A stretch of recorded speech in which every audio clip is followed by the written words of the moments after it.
Surface energy क्या होती है? देखो, कोई भी मॉलिक्यूल है वो सरफेस पे रहना ही नहीं चाहता।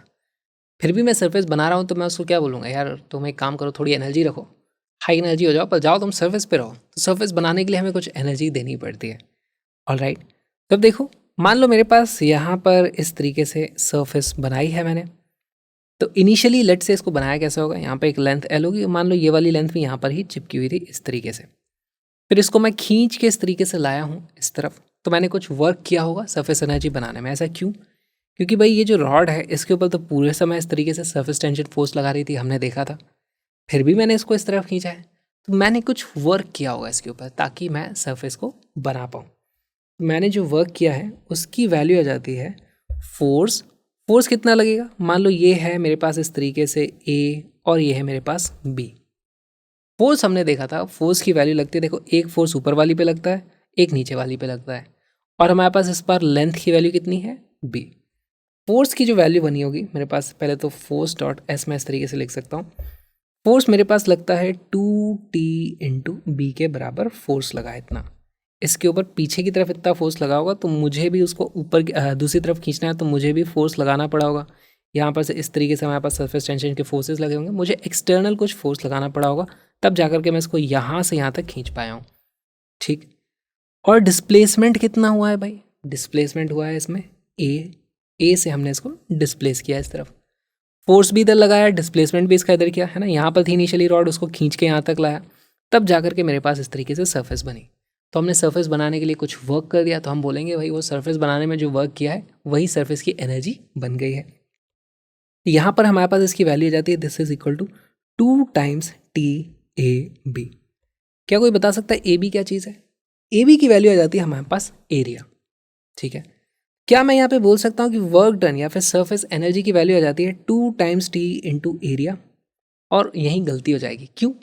क्योंकि यहाँ जो सरफेसेस बनी है, ये दो सरफेसेस बनी है, एक ऊपर बनी होगी, सेम नीचे बनी होगी। तो हमारे पास ये जो आया है, this is energy stored in two surfaces of area A B. ठीक है, एक ऊपर वाली है ए बी, एक नीचे वाली है ए बी। ये दो सरफेसेस को बनाने के लिए मुझे इतनी एनर्जी देनी पड़ती है, टी डॉट ए बी है। तो यहाँ से मैं बोल सकता हूँ भाई surface energy per unit area, surface energy per unit area, ये जो वैल्यू आ जाती है वो मेरे पास आ जाता है 2 into T into A B divided by हमारे पास एरिया कितना बना था 2ab। इस तरीके से ये कट जाता है और इसकी वैल्यू आ जाती है हमारे पास सीधे सीधे। तो surface energy per unit area खुद सरफेस टेंशन के बराबर आ गया। तो अब मुझसे कोई पूछ ले भाई एक काम बात बताओ, इस सरफेस को बनाने में सरफेस एनर्जी कितनी लगी होगी, तो यहाँ से सीधे सीधे मेरे पास फॉर्मूला जाता है भाई, surface energy per unit area T के बराबर थी। अगर मेरे पास कुछ एरिया है ए, तो उसको बनाने के लिए जो सरफेस एनर्जी लगी होगी वो सीधे सीधे आ जाती है टी टाइम्स एरिया। ऑलराइट, ये एनर्जी है, ये सब कुछ स्केलर है, यहाँ पे कुछ भी वेक्टर हमारे पास नहीं है, तो डॉट प्रोडक्ट नहीं है, इसको सीधे सीधे मल्टीप्लाई करके बस हमने लिख दिया है। और इस पे बेस्ड बहुत सारे क्वेश्चंस पूछे जाते हैं। अब क्वेश्चंस किस तरीके के पूछे जाते हैं, पहले तो यही पूछ लिया जाएगा सीधे सीधे बताओ इस सरफेस की एनर्जी कितनी है, स्ट्रेट फॉरवर्ड फॉर्मूला लगाओ पता कर लो। कई बार ऐसा होता है कि हमारे पास सरफेस को चेंज कर दिया जाता है, जैसे मैंने बोल दिया कि भाई इसकी यहाँ पर डायमेंशन ए था, मैंने इसको खींच के इस तरफ बड़ा कर दिया, इसको 2a कर दिया। तो बेसिकली मैंने सरफेस के एरिया में कुछ चेंज किया है, उसके लिए मेरी कुछ सरफेस एनर्जी चेंज हो जाएगी। तो यहाँ पर मैं लिख सकता हूँ भाई change in surface energy will be equal to T, तो सरफेस टेंशन है, ये तो उस लिक्विड की कांस्टेंट रहती है, ये खुद तो चेंज होती नहीं है, तो इसकी वैल्यू आ जाती है टी टाइम्स डेल्टा ए। इस तरीके के क्वेश्चन भी बहुत बार पूछे जाते हैं। अच्छा, यहाँ से हमें एक और चीज़ पता चल जाती है, अगर मुझे किसी लिक्विड की सरफेस टेंशन पता करनी है तो मैं क्या उसे लिख सकता हूँ, tension is equal to surface energy per unit area. और यही हमारी सरफेस टेंशन किस चीज़ के और बराबर थी, वो थी हमारा फोर्स पर यूनिट लेंथ। बस सरफेस टेंशन इतना ही है, इतने से हम देखो अब सारी चीज़ें करने वाले हैं।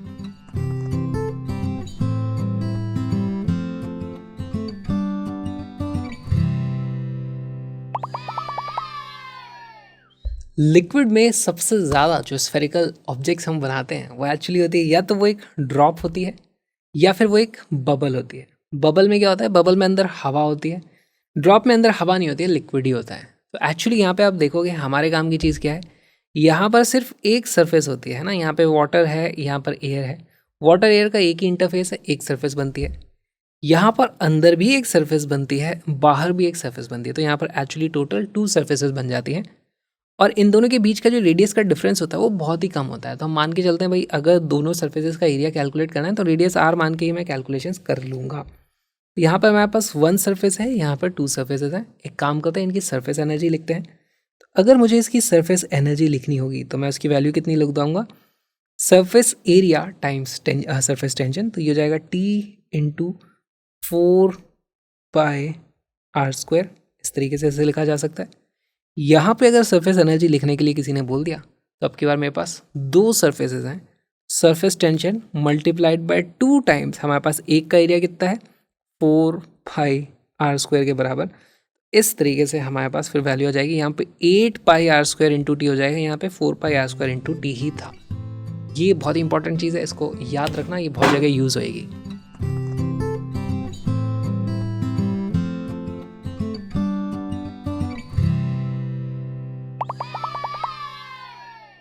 Work done in increasing the size of a soap bubble from radius of 3 cm to 5 cm is nearly। Straight forward formula based question हो गया। हमारे पास सरफेस एनर्जी की जो वैल्यू होती है वो होती है T टाइम्स एरिया। अब की बात सरफेस एनर्जी चेंज होगी, हम उसको बड़ा कर रहे हैं तो हमें कुछ एनर्जी देनी पड़ेगी, क्योंकि हम उसको एक्स्ट्रा एरिया बनाने के लिए बोल रहे हैं। तो हमें जो एनर्जी देनी पड़ेगी है ना, वो हो जाएगी चेंज इन सरफेस एनर्जी के बराबर, जो हो जाता है हमारे पास T times delta A. Straight forward question हो गया। वीडियो को पॉज करो, क्वेश्चन को सॉल्व करो।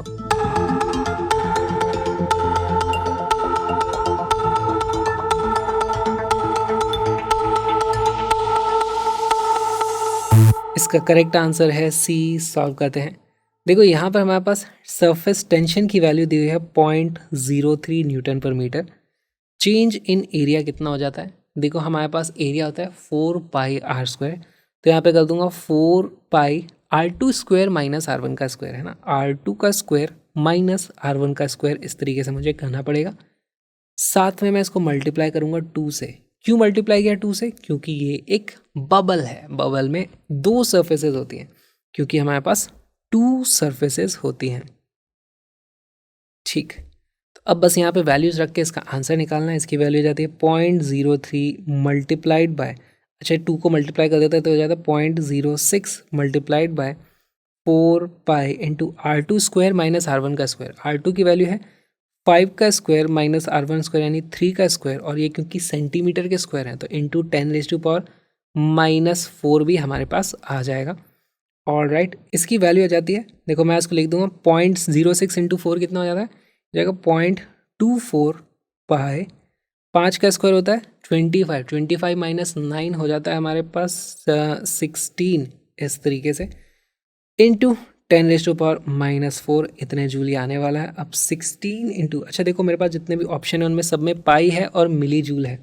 मिली जूल क्या होता है 10⁻⁻3, तो इसको मैं कर दूंगा 0.24 इंटू 1.6, इतने पाई मिली जूल हमारे पास आंसर आने वाला है। 0.24 इंटू 1.6 आप करोगे तो ये अप्रॉक्सीमेटली आ जाता है 0.384 pi millijoule, which is option C. यहाँ पे क्लोजेस्ट दिखाई दे रहा है, C will be our correct answer. ये जो छोटा सा वीडियो आपने देखा, एक छोटा सा पार्ट है प्यारे से सुंदर से कलरफुल से क्रैश कोर्स का, जिसमें हमने 11th और 12th के सारे टॉपिक्स को कलरफुल नोट्स के साथ में और बहुत सारे PYQs के साथ में समझा है। Link is in the description, वहाँ पे आपको स्ट्रक्चर्ड तरीके से सारे वीडियोस मिल जाएंगे, उसको ज़रूर देखो। और साथ में आपको मिल जाएंगे कलरफुल PDF जो लास्ट मिनट रिविजन में आपकी बहुत काम आने वाली है। सब कुछ डिस्क्रिप्शन में, वहाँ से जल्दी जल्दी से चीज़ें ले लो। हम मिलते हैं फुल कोर्स में।